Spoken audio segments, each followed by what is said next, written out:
Then they dragged him out of doors, taking a spade and hoe with them. No sooner had the dog got near a pine tree growing in the garden than he began to paw and scratch the ground as if a mighty treasure lay beneath. "Quick, wife, hand me the spade and hoe," cried the greedy old fool as he danced with joy. After the dog refused to eat or move, the wicked couple dragged outside, taking a spade and hoe with them.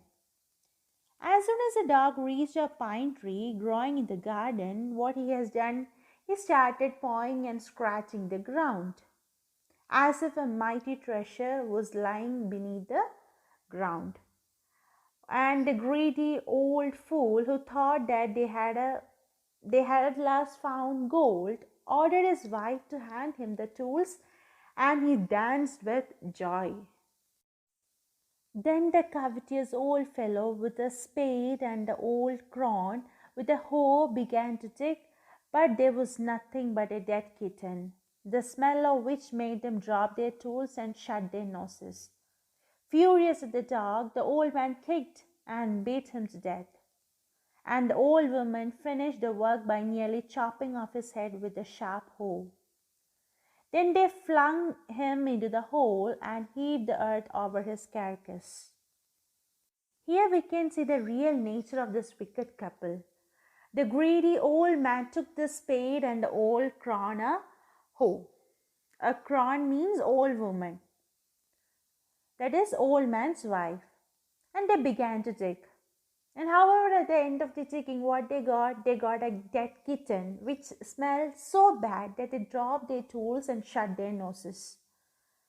The old man, who had become furious at the dog, kicked and beat him to death. The old woman then finished the work by nearly chopping his head off with a sharp hoe.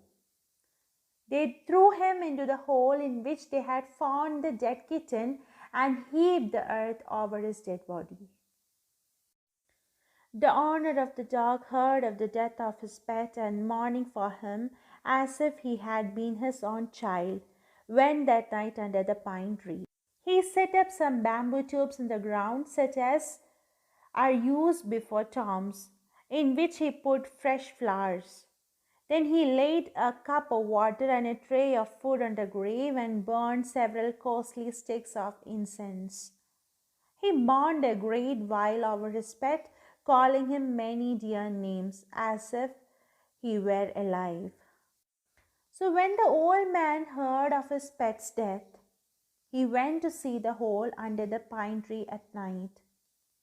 He set up some bamboo tubes in the ground, like the ones that are used before tombs, and in that he put fresh flowers. Then he put a cup of water and a tray of food on the grave and burned several expensive incense sticks. And he mourned for a while, calling him many dear names as if he were still alive. That night, the spirit of the dog appeared to him in a dream and said, "Cut down the pine tree over my grave and make from it a mortar for your rice pastry and a mill for your bean sauce." That same night, the old man saw a dream in which the spirit of the dog appeared, and the dog instructed the old man to cut down the pine tree over his tomb and make a mortar and a mill for rice pastry and bean sauce. So the old man chopped down the tree and cut out the middle of the trunk, a section about 2 feet long.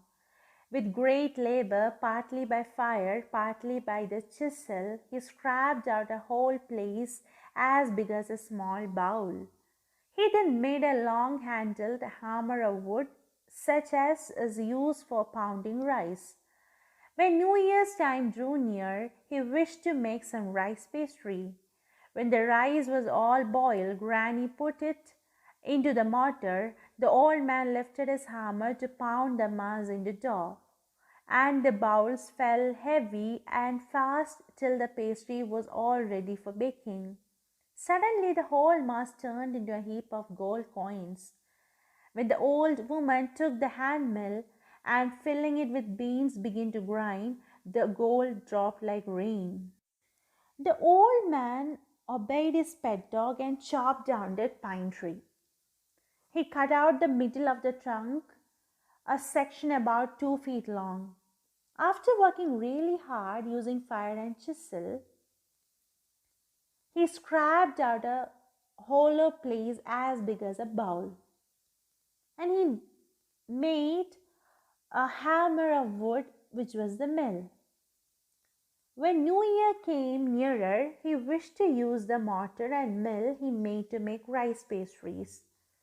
And when the rice was all boiled, the old woman put it into the mortar. The old man lifted his hammer to pound it into dough. The blows fell heavy and fast till the pastry was all ready for baking. However, the mass had suddenly changed into a heap of gold coins. Even the beans in the hand mill had turned into gold coins, and when the woman took the hand mill, the gold coins dropped like rain. Meanwhile, the envious neighbor peeped in at the window when the boiled beans were being ground. "Goody me!" cried the old hag, as she saw each dripping of source turning into yellow gold, until in a few minutes the tub under the mill was full of a shining mass of gold. All of these actions were being seen by the wicked couple, who were jealous. The wicked old woman cried in excitement as she saw each drop of the bean sauce turning into yellow gold, until in a few minutes the tub under the mill was full of shining mass of gold. So the old couple were rich again. The next day the stingy and wicked neighbor came and borrowed the mortar and magic mill. They filled one with boiled rice and the other with beans. Then the old man began to pound and the woman to grind. But at the first blow and turn, the pastry and sauce turned into a foul mass of worms. Still more angry at this, they chopped the mill into pieces to use as firewood. Again, the old couple became rich. The next day, the wicked old couple came and asked for the magic mortar and mill. And since the old couple were kind and generous to everyone, they didn't object. So when the old couple reached home, they filled one with boiled rice and the other with beans.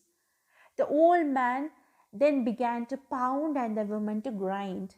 However, the result was completely different. At the first blow and turn, the pastry and bean sauce transformed into a foul mass of worms. The couple became angry and chopped the tools into pieces, and they decided to use the pieces as firewood.